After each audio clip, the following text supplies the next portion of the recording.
කොහොමද යාළුවනේ?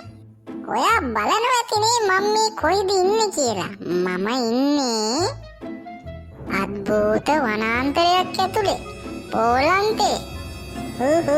ඔයාලා දන්නේ නෑනේ ඇයි ඒක අද්භූත වෙන්නේ කියලා. ඒක කියලා දෙන්න තමයි මම මේ අද ආවේ. අද කතාව තමයි අපේ මේ අමුතු හැඩේ තියෙන මේ ගස් ගැන. බලන්නකො මේ ගස් වල හැටි යටින් බොක්ක ගිහිලානේ. ඔයා දන්නවද මේ ගස් තියෙන්නේ පෝලන්තේ ක්‍රොකිඩ් වනාන්තරයලු. මේ වනාන්තරය හඳුන්වන්නේ අභිරහස් වනාන්තරය කියලාලු.